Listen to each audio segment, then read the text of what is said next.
This episode of EduTechGuys has been recorded and edited with Soundtrap, soundtrap.com. On today's show, we've got Audrey Auclair from Soundtrap. We also have an East Initiative update from the incomparable Matt Dozier. All that and more up next on EduTechGuys. EduTechGuys Radio, radio.edutechguys.com. The opinions expressed on the site and its programs are those of participants and not intended to and do not necessarily reflect the opinions of any specific educational entity, sponsor, company, state, or government agency. Hello and welcome to EduTechGuys Radio. I'm David Henderson. Hey, and I'm Jeff Madlock. Awesome. Welcome to the show. Hey, this week we have a really cool treat. Audrey Auclair from Soundtrap, and we used the Soundtrap online audio editor the studio to put this thing together. And it's really awesome. It is so cool. In fact, as we're talking right now, it's actually being recorded into the Soundtrap studio, and we're watching it all happen as we're recording this. Yeah, I met the Soundtrack folks, Meredith, and I met them a while back at the Music Educators Conference, maybe for Texas, you know? Oh, yeah. And then I saw them at ISTE last year, and man, the app has come, leaps and bounds and miles ahead. And like I said, we're editing and recording it now with us right now with it. So it's an online, you talk about really cool for kids and everything they have. And hey, we'll get into that with Audrey here in just a bit, but it's really awesome. Yeah, we don't want to steal our thunder. Hey, but don't forget, you can catch us on the web at www.edutechguys.com, or heck, just go to Google, type in EduTechGuys, and you're going to find us. Like our logo and our t-shirts say, at EduTechGuys. That's all you got to know. That's right. Hey, and speaking of the t-shirts, first of all, you can actually get your version of the EduTechGuys t-shirts now. You can go to shop.edutechguys.com and pick those up. And we are at ISTE in Chicago, and we're the two guys running around wearing the EduTechGuys t-shirt, so you can hunt us down. Insta-branding. Insta-brand. We're selling our own juice. That's right, which is different than Insta-brand. That's a whole nother, we're not even going to go there. Well, no pun intended. ISTE this week. In fact, we're going to cut some of this last bit of this podcast before we go live at ISTE. So, it's something that we'll turn out, but it's going to be a great week. We're looking forward to ISTE. Lots of cool stuff going on there. Meeting up with a lot of friends, re-networking, meeting up with a lot of new educators. And if you're going to be at ISTE, you're listening to this podcast and you're at ISTE right now, hey, just DM us on Twitter or just look for us. We'll be tweeting out a few places between sessions that we have the opportunity. We're going to sit down, pull out the mic and the Zoom recorder, and do a little interviewing. We'd love for you to stop by and share your story with us. Absolutely. It's all about that. If you can't share your story, how are you going to help them share theirs? Exactly. Yep, cool. So, hey, I'll tell you what, we're going to drop out real quick and do a quick commercial, and we'll be right back after this with Audrey Auclair and Soundtrap. Are you going to be at ISTE 2018? Look for the EduTech Guys wearing the colorful EduTech Guys t-shirts. We'll be sharing out our location throughout the conference, or you can reach out to us on Twitter at EduTech Guys, and we'll come find you. Join us at ISTE 18. Hey, welcome back to the EduTech Guys. We're really excited to have our next guest on the show. We're going to let her tell us who she is and what she does and all that kind of great stuff. Hey there, everyone. I'm Audrey Auclair, and I'm from Maine. And until June 1st, I identified as an educational consultant. But as of June 1st, I have taken on a full-time permanent role with Spotify, which is still under Soundtrap. So that is the work that I'm really excited to be doing right now, and that's been a big change for me. But so I'm not sure what that all entails or means, so I'm kind of figuring that out as I go. And I've identified, like I said, for the last 2 years as an educational consultant, and before that I was a special education teacher at the high school level. Left the classroom in 2016, and miss it every day. So I still try to add value where I can to the EDU space. Cool. Yeah, that is very cool. So what moved you from what in ed tech moved you from special education all the way over to something like Soundtrap to audio recording and building? Yeah, so this is the best question, my favorite question. So I left the classroom in 2016 because we moved geographically. So my family moved from one end of the state to the other. And I had received my graduate degree in educational technology and was spending a lot more time at conferences and presenting and doing a lot of professional learning, which meant that I was away from the classroom more than I felt good about for, my learners.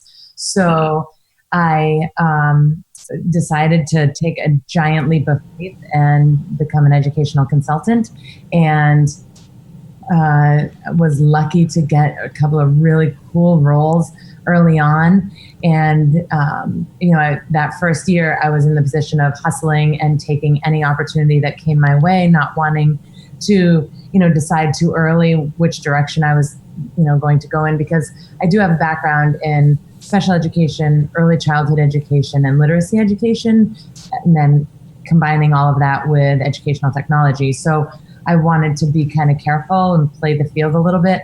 And the role that stuck and was the most magical was the opportunities that came to me through Soundtrap, and that started out as a total gig opportunity where I would go to the Google Apps for Education summits on Soundtrap's behalf and present and do the demo slam and all that, and that progressed and ended up. We kind of fell in love with each other, and so that became more and more permanent of a position, and I started to let other things go gradually. And then, like I said, as of June 1st, everything else kind of is put on hold, and I'm really relishing this opportunity to be involved with two amazing companies. Yeah, that is very, very cool. On a full-time basis, yeah. So in your experience with Soundtrap and your experience doing special ed, have you found ways that those tie together yet? Are you still working through that? Oh, no. It is very, very clear. And that's kind of my favorite thing. So my background isn't in music. And so, as you know, Soundtrap was created for musicians by musicians. Sure. And we only ever got a space at the EDU table when librarians and teachers got a hold of, it's the original version, and was like, this needs to be in classrooms. Teachers need this, students need this. And so then our EDU platform was born.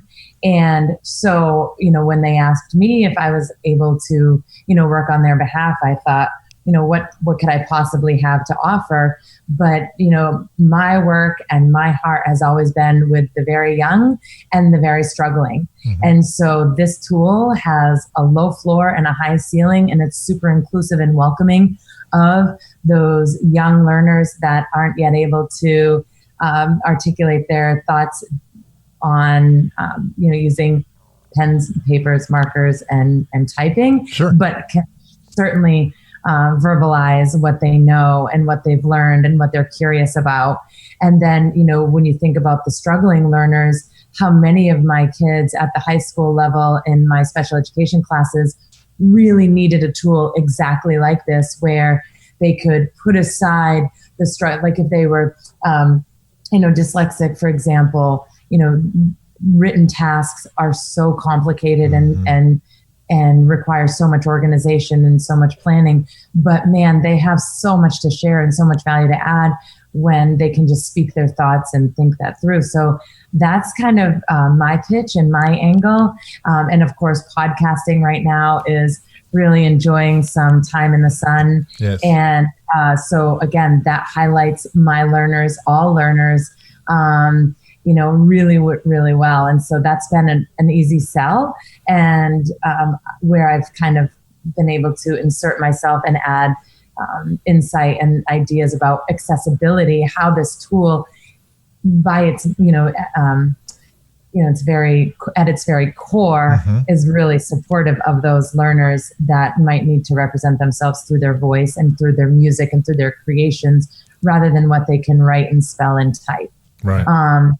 And so that I've been really proud to be a part of that. And it goes back to good design. I'm always so impressed with our, with the developers. And I think, man, do you guys have a background in special education? Because every decision you're making is so accessible, but even more than being accessible, it's inclusive, right? So lots of things can be accessible, but if it's not inclusive, so, and what I mean by that is in the special education realm, for example, any tool that I want to use to support my learners, often like in the past, before mobile technology, before iPads and Chromebooks and all of that, yeah, we could create accessible tools for my learners, but it set them apart, right? It was different than their colleagues. It was a different one than what their classmates were using. And so to be able to offer this really sleek and really well-designed, cool tool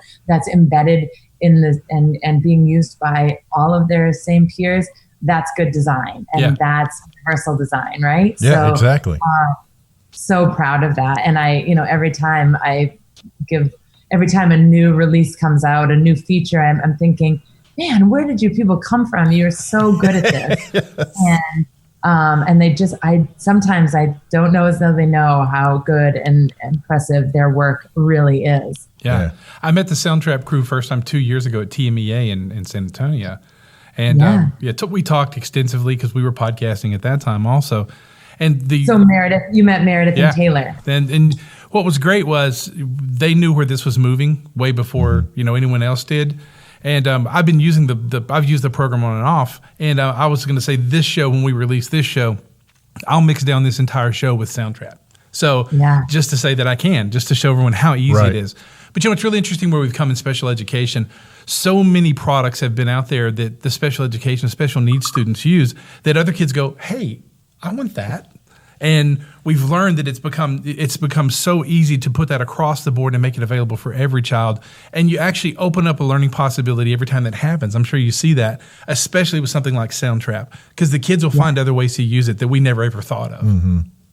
And they hack it, and I love that. And I think and in fact, that's my favorite thing is when a kid gets a hold of it and says, wait, stand back, watch this. Because, so often as teachers and adult learners, we kind of have blinders on, we have our end goal in mind. And it's when we release it to them and say, how might you use this to amplify your learning and to showcase your learning or to collaborate with someone else? That's where the real power is. Yeah. Right. Well, and that's what I was going to say. We talk about inclusion. And of course, there are various levels of inclusion. And that's one of the things that I think is really, really cool about this and having students being able to, we're real big about student voice and giving, letting the students be able to tell their story. Well, when you have a tool like this that, yes, there's inclusion at the what I would call kind of tip of the iceberg level, where everyone in the room can be using the same tool and no one feels any different. But then, and you just said the magic word, when you get to the collaboration piece, now in the environments where you have students of all different learning styles and levels and capacities all together, and they're all using the same tool, working in a group, a lot of those lines that once divided us, when we were in school, there were definite lines, and now with those lines being blurred and dissolved and completely faded away in some cases, when you have tools like this and students are able to express themselves and share their story, get their voices out there, working collaboratively, it doesn't matter what physical, mental, whatever other limitations there may be. Now there may be some, and I get that. There still may be some, but still you can work through and around and with those in order to have everyone working together to achieve whatever that particular group's goal is. It's awesome. Perfectly said. Yep, perfectly said. So I have a question. Don't mind me. I'll just do your commercial. So I have a question about. Works for me. I love the integrated social element that's built in. Adding friends to a track, adding friends to a profiles. I have the personal login, just a free trial. On the education side, is there a discover there like there is? So can students discover other schools and discover? Can they share and friend kids from other schools and things like that? Does that work the same way? Well, and let's go there, right? Let's talk about privacy. Let's talk about safety. Let's talk about all of that, right? Okay. Yeah. And so those features are controlled completely by the admin or the teacher. So the teacher decides, we're completely COPA compliant. And so in that, we have what's called a walled garden. And so the teacher decides how, big or small that garden is, right? And so who kids have access to. And so I can be as granular or as global with that as I want. Cool. And so with our younger learners, we kind of we encourage people to tighten up those lines. And Sure. I love when, because we do have the video chat feature and we do have the text chat feature, there's so much digital citizenship that's built right into that. And that needs to be taught ahead of time before we just release those tools, right? Mm-hmm. So, but you can control, if you wanted, you could shut off the video chat or you could shut off the text chat. I always encourage teachers to hold on that and allow for kids and teach kids, do that explicit instruction on what it means to be a good digital citizen, how we ask appropriate questions and give appropriate and kind and supportive and constructive feedback, and what that all looks like. But to answer your question clearly, no, they're not wide open. They can't just go and collaborate at free will with anybody that's not inside their network. Awesome. Right? Yeah. And that is in order to keep kids safe and in order to keep teachers safe and to make it easy. But those possibilities for the teacher, if I want to collaborate my classroom with a classroom in Canada, then I would just reach out to that classroom, that teacher, and then boom, that's easy. So the power is there. The power exists. The power is there. Awesome. It's we just want to be super sensitive and careful about what doors are open for kids so that they have the opportunity to make the best choices and the best connections possible. That's awesome. And I love the idea of when the students are ready for it, opening up that connected community, working with a class somewhere else, whether it's down the road. You're up in Maine, so Canada's not that far, from you guys. At least I'm assuming.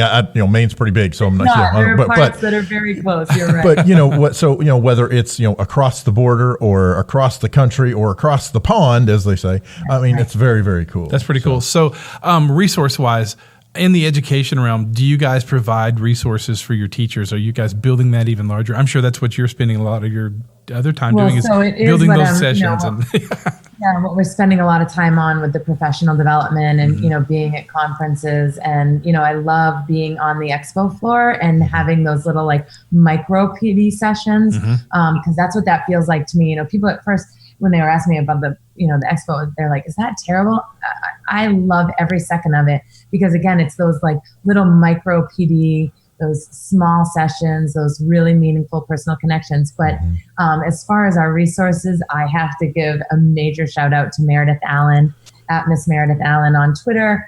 And she has spearheaded so much of what is happening as far as organizing and gathering and finding teachers to share really incredible lesson plans. And so we've tried to she has tried to organize just hundreds of lesson plans, but that aren't super closed, Right. that can be adapted to any age level and subject area or whatever. But then the coolest thing, if you want to go over to Padlet or actually go to bit.ly /teacher snaps, and we have gathered, I think 150 to 200 just small ideas for how you might use it. So it's not a full-blown lesson plan at all, but across the curriculum. We have gym teachers using Soundtrap.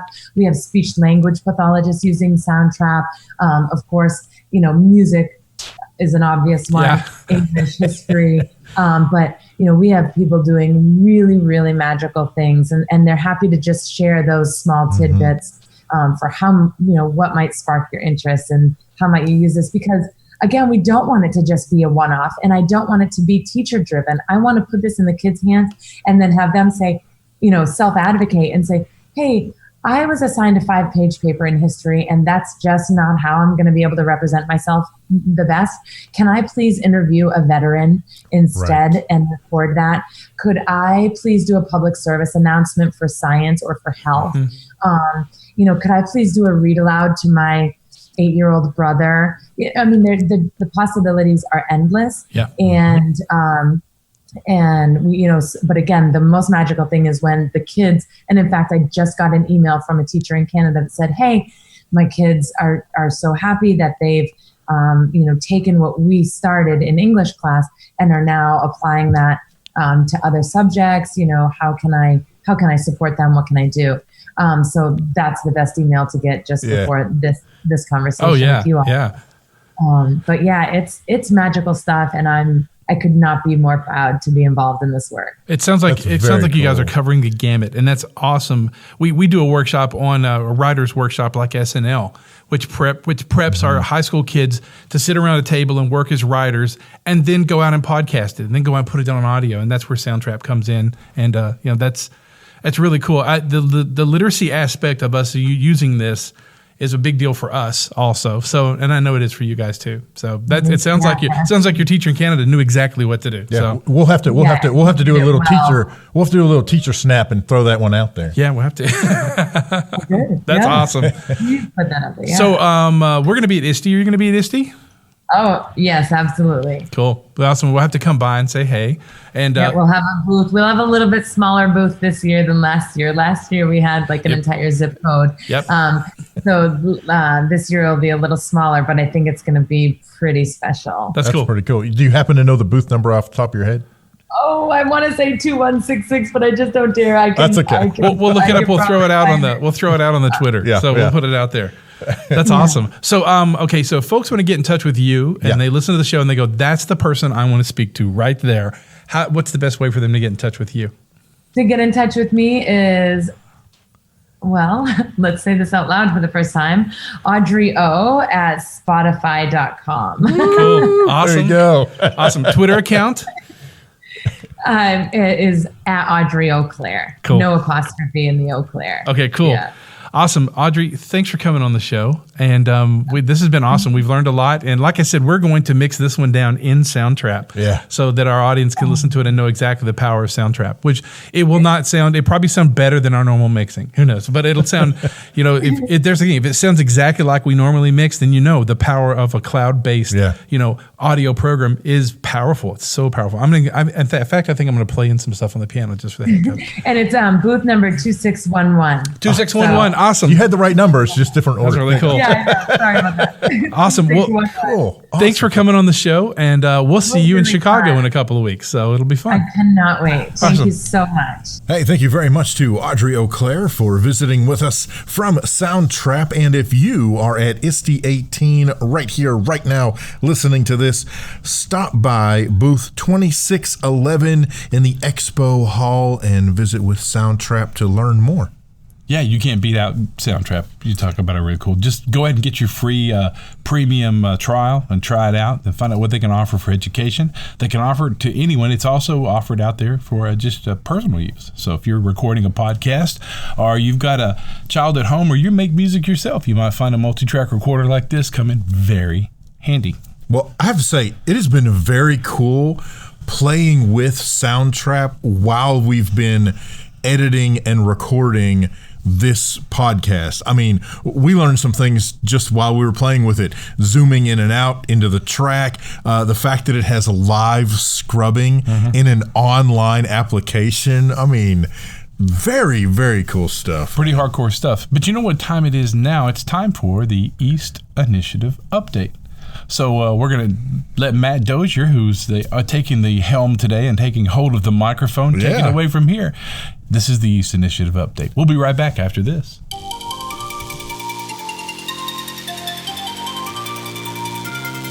Hello, and welcome to the East Update. I'm Matt Dozier.